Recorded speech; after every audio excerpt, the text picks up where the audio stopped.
Welcome student. मैं गिरीश तिवारी आप सभी के लिए इलेक्ट्रोमैग्नेटिक इंडक्शन चैप्टर से एक बहुत ही खूबसूरत टॉपिक इंडक्टेंस और सेल्फ इंडक्टेंस लेकर आया हूँ।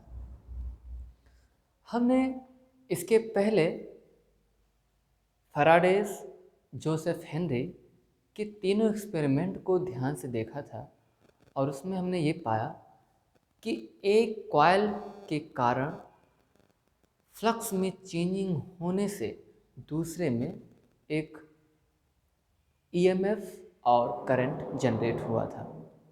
इसका मतलब क्या है कि दरअसल जो करंट प्रोड्यूस होता है वो करंट दरअसल मैग्नेटिक फ्लक्स में चेंज होने के कारण होता है। अगर इस कॉइल में capital N number of turns हों तब जो करंट होगा वो डायरेक्टली प्रोपोर्शनल होगा एन फाई बी के।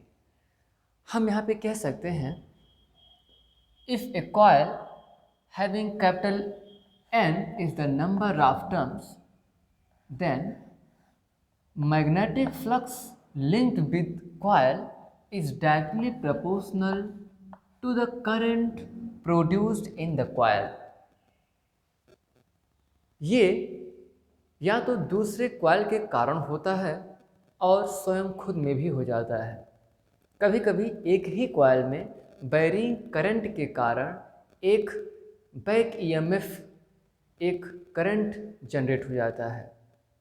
उन दोनों स्थितियों के लिए हमारे पास जो एन फाई बी होता है वो डायरेक्टली प्रोपोर्शनल होता है करंट आई के। यहाँ से हम इस तरह लिख सकते हैं कि N phi B is equal to L into I, where L is the coefficient of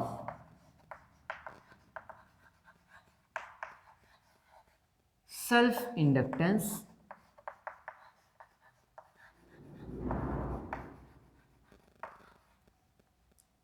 inductance की यूनिट हेनरी होती है। सर जोसेफ हेनरी ने इसकी यूनिट हेनरी में दिया है अपने नाम के सम्मान पर। यहाँ से हम L इक्वल कह सकते हैं कि N phi B by I. From the Faraday's laws of induction, the EMF is equal to minus n d phi by dt. So this can be written as minus N phi B की value हम यहाँ पे रखेंगे और N phi B equal हमने पाया है L D I by D T. चूँकि जब करंट वेरिएबल होगा, इस वेरिएशन में करंट में वेरिएशन होने के कारण एक बैक ईएमएफ प्रोड्यूस होता है। यहाँ पर जो एल है ये किसी कॉइल के ज्योमेट्रिक कॉन्फ़िगरेशन पर डिपेंड करता है, इसलिए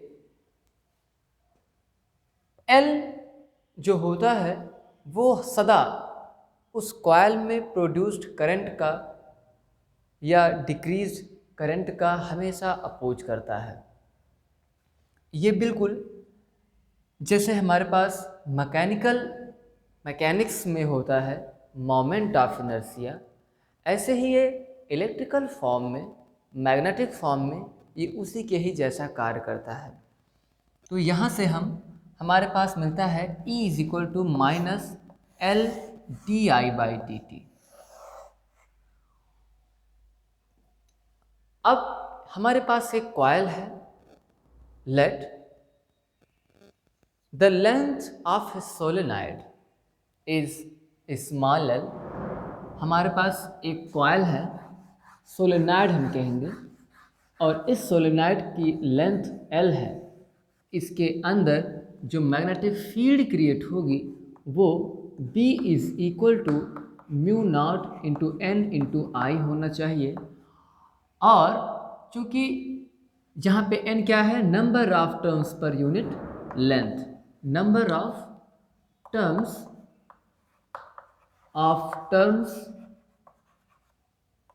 पर unit length.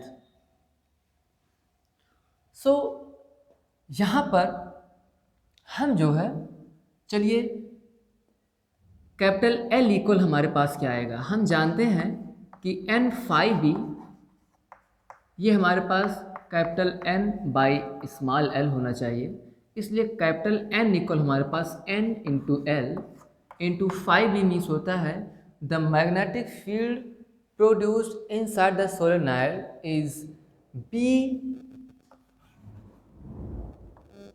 is equal to mu naught into N into I,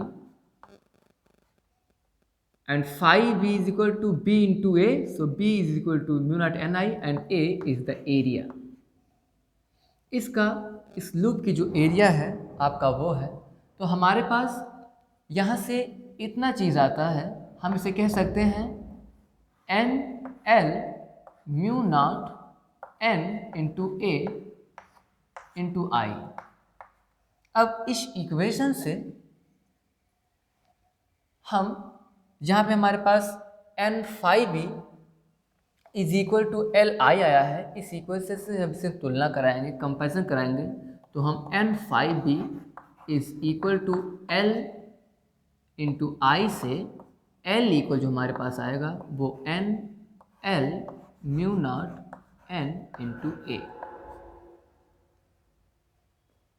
Clear? So we can write that mu naught N square A into L. This is the coefficient of the self inductance। ये हमारे पास L आया। अब चलिए मानते हैं इस solenoid के अंदर अगर हम कोई हाई परमिटिविटी का एक आयरन रॉड इंसर्ट कर देते हैं, तो इसके कारण से इसकी मैग्नेटिक फील्ड अब और बढ़ जाती है। Let is the permittivity of this iron rod is mu R, then this will also multiplied to this and we can get that L is equal to mu not mu are N square A into L, where mu R is the relative permeability.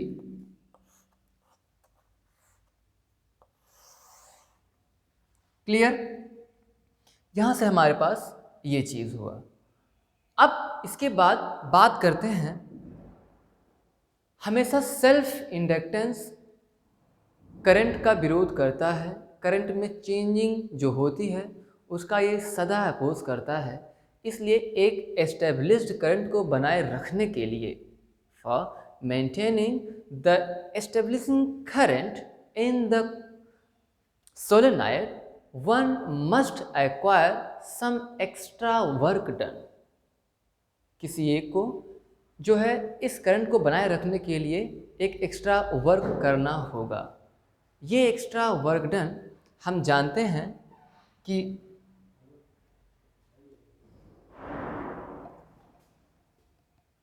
बाद हम यहाँ पर देखेंगे कि हमारे पास self inductance L equal mu not mu are N square AL आया हुआ है। तो एक इस्टेब्लिश्ड करंट रखने के लिए हमको एक्सटर्नल वर्क डन की ज़रूरत होगी। We know that rate of doing of work is known as power, so dW by dt is known as power and power P is equal to voltage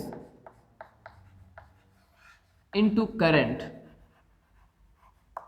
So voltage is equal to EMF and this is the current I। Clear?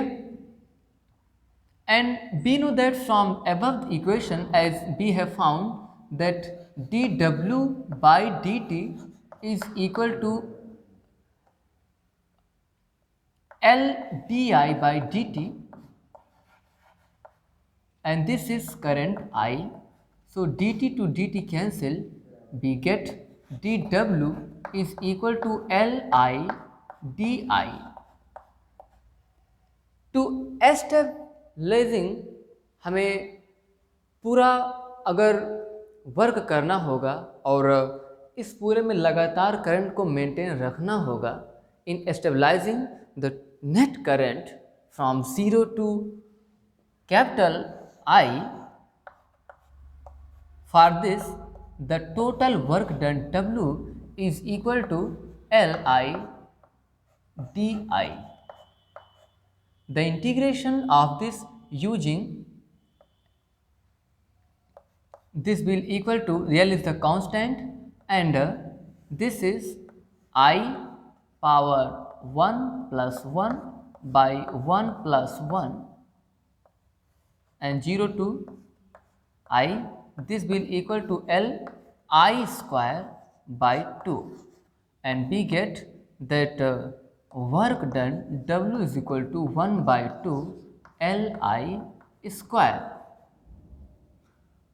So this energy is stored in the form of magnetic potential energy in the inductor, and we can also use this equation. Looking this equation, W is equal to 1 by 2 Li square, actually this is the energy. So here I perform as the velocity and L perform as the mass, as K is equal to 1 by 2 mv square. Mechanical physics से हमें देखने पर यह लगता है कि यहाँ पर जो हमारे पास L होता है वो क्या होता है, एक मास की तरह, और अच्छे से कहें तो मोमेंट ऑफ इनर्शिया की तरह ये बिहेव कराता है। तो हमारे पास magnetic potential energy W is equal to 1 by 2 Li square एक इंडक्टर के अंदर स्टोर्ड एनर्जी होती है। Thank you and hoping all of you will like this video. Thank you.